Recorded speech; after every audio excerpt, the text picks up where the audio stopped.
प्यारे बच्चों, I am Lakhan Kumar, your physics teacher.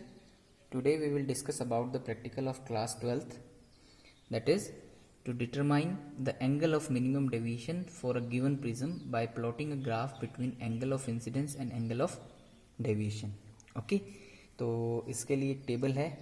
इस टेबल के अंदर एंगल ऑफ इंसिडेंस हमें लेना है और एंगल ऑफ डेविएशन हमें मेजरमेंट करना है उसके बेसिस पे. तो for this how we can do this practical. तो एक क्लिप बोर्ड ले लेंगे. उस क्लिप बोर्ड पे हमने एक पेपर शीट को या ट्रेस पेपर को पिन अप कर लिया है. उसके बाद हम क्या करेंगे, इसके ऊपर एक बेस लाइन ड्रॉ करेंगे with the help of any scale और रूलर. तो हम एक स्ट्रेट लाइन ड्रॉ कर लेंगे. तो एक बेस लाइन हमारे पास ड्रॉ हो गई. इस बेस लाइन पे हमने इस प्रिज्म को रखना है. ओके, तो यहाँ से देखोगे तो ये बिल्कुल लाइन पे आ गया है. ठीक है, ये बिल्कुल लाइन पे आ गया है. अब इस लाइन के बेसिस पर हम इसको क्या करेंगे, ड्रॉ कर लेंगे. इस पूरे प्रिज्म को हम ड्रॉ कर लेंगे. तो ये पूरा प्रिज्म अब ट्रेस हो गया है. इस पोजीशन को हमने नहीं चेंज करना है. अब इसको साइड कर देते हैं. अब हम क्या करेंगे, इसके किसी भी पॉइंट के ऊपर एक 90 डिग्री एंगल पे यानी नॉर्मल ड्रॉ कर लेंगे ना. नॉर्मल ड्रॉ कर लेंगे इसके एक फेस पे. तो नॉर्मल हम ड्रॉ कर लेते हैं. ये आ गया और ये हमारा नॉर्मल हो गया. ओके, इस नॉर्मल से हमें एंगल ऑफ इंसिडेंस कोई भी 45 डिग्री ले सकते हो आप. तो मैं 45 डिग्री ले लेता हूँ. 45 डिग्री एंगल पे मैं इसको बना लेता हूँ. तो इससे 45 डिग्री एंगल के ऊपर बनाना है. तो इस डी को ऐसे रखना पड़ेगा. क्लियर. तो हमारे नॉर्मल से हम एंगल मेजरमेंट करते हैं हमेशा. तो 45 का मतलब इन दोनों के बीच में 40 एंड 50 इन दोनों के बीच में ये हो जाएगा 45. क्लियर. तो इस एंगल को हम ड्रॉ कर देते हैं. तो ये एंगल ऑफ इंसिडेंस के अकॉर्डिंग इंसिडेंस लाइन होगी. तो ये कितना है angle of incidence, that is 45 degree. अब हम क्या करेंगे, इसके ऊपर कोई भी दो पॉइंट्स कंसीडर कर लेते हैं, 1 एंड 2. इन दो पॉइंट्स के ऊपर हम ऑल पिन लगाएंगे वर्टिकली, बिल्कुल स्ट्रेट होना चाहिए. तो दो ऑल पिन हमने एक यहाँ पर सेट किए और एक यहाँ पर सेट किए. करने के बाद अब प्रिज्म को हमने इसकी सिचुएशन पे रख देना है जहाँ पर था वैसे ही एज इट इज. ओके, अब हमने क्या करना है, इसके पाथ को ट्रेस करना है for this surface. Okay, through this surface we have to trace this path of pins. Okay, तो इसके अंदर से देख सकते हो, आपको दिख रहा है. तो हमने ऐसे एंगल से देखना है जहाँ पर ऑल पिन एक दूसरे को कवर कर ले. ओके, तो ऐसे एंगल से देखना है जहाँ पर एक ऑल पिन दूसरे ऑल पिन को कवर कर ले, जैसे ये है. ठीक है, अगर यहाँ से देखोगे तो दोनों अलग अलग दिख रही है. अगर यहाँ से देखोगे तो बिल्कुल एक दूसरे को कवर कर रही है. फिर उसके आगे थर्ड पिन हमने लगा देनी है. इन दोनों ऑल पिन्स के आगे हमने थर्ड पिन यहाँ पर ऐसे सेट कर देनी है कि दोनों पिन्स भी आपस में कवर हो जाए. ठीक है, फिर एक और पिन यहाँ पर भी लगा देनी है. तो मैं कर लेता हूँ एक बार.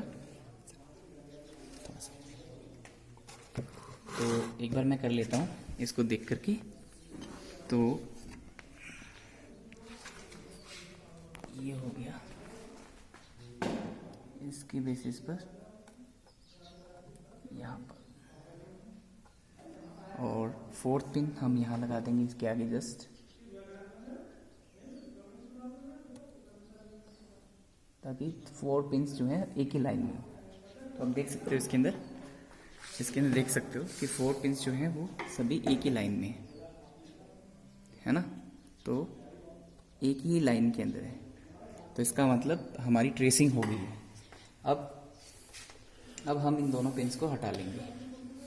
ठीक है, इन दोनों पिन्स को हटाने के बाद जहाँ पर जो पिन है उन दोनों पॉइंट्स को हम ट्रेस कर लेंगे ऊपर से. तो ये दोनों पॉइंट्स आ गए. अब प्रिज्म को हटा देते हैं और इन दोनों पॉइंट्स को हम मैच कर देते हैं. तो ये हमारी इमर्जेंट लाइन होगी. अब इमर्जेंट लाइन जहाँ पर भी मैच करेगी, इन दोनों पॉइंट्स को भी मैं हटा देता हूँ. इसको आगे डॉटेड लाइन से इंक्रीज कर दे दो। ओके, और इसको पीछे इंक्रीज कर दो। तो ये एंगल जो होगा इसको बोलेंगे एंगल ऑफ डेविएशन। इसको हमने डी की हेल्प से मेजर कर लेना है। तो angle of deviation, angle of deviation जो आया है वो 37 डिग्री आया है। तो ये 37 डिग्री हमारे पास हो गया। तो अब हम क्या करेंगे, जहाँ पर हमने टेबल ड्रॉ की है उस टेबल में 45 डिग्री हमने एंगल ऑफ इंसिडेंस लिया और 37 डिग्री हमारा मिनिमम एंगल ऑफ डेविएशन आ गया। इसी तरीके से हमने फर्स्ट रीडिंग ये होगी, सेकंड, थर्ड, फोर्थ हमने ले लेनी है। ठीक है, तो 5 रीडिंग हम इसमें कंसिडर कर लेंगे। तो एंगल ऑफ इंसिडेंस आपको चेंज करते रहना है। जैसे 40 ले लिया, 45 हो गया, 50 हो गया, 55, 60 तक आप ले सकते हो। तो इसके अकॉर्डिंग हम एंगल ऑफ डेविएशन देखेंगे। तो इसमें क्या होगा, जैसे 37 आया तो जैसे इंक्रीजिंग एंगल चलेगा 50 चलेगा, 55 चलेगा, तो एक एंगल के बाद ये वापस क्या हो जाएगा, पहले तो डिक्रीज होगा, पहले डिक्रीज होगा, फिर उसके बाद इंक्रीज होना वापस से स्टार्ट हो जाएगा। जैसे 37 आ गया तो इस पे 35 आ जाएगा, फिर 33 आ गया, आगे चलोगे तो वापस इंक्रीज हो जाएगा, 36 आ गया, तो इस तरीके से आ जाएगा। तो इन दोनों जो हैं एंगल ऑफ इंसिडेंस और एंगल ऑफ डेविएशन के बीच में ग्राफ ड्रॉ कर लेंगे।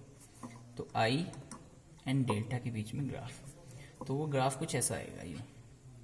ठीक है, पहले डिक्रीज होगा, फिर एक पॉइंट पे वापस इंक्रीज होना स्टार्ट हो जाएगा। ये ग्राफ जब बन जाए तो सबसे मिनिमम पॉइंट जो है उसको हम ट्रेस कर लेंगे, तो ये आ जाएगा। तो ये जो भी कॉरस्पॉन्डिंग एंगल आएगा ये आएगा एंगल ऑफ मिनिमम डेविएशन, और ये हमने रिजल्ट में लिख देना है। ठीक है, तो you can draw this, you can do this practical in your fair notebook with the help of this video. If you have any kind of doubt, then you can ask me in comment box. Thank you.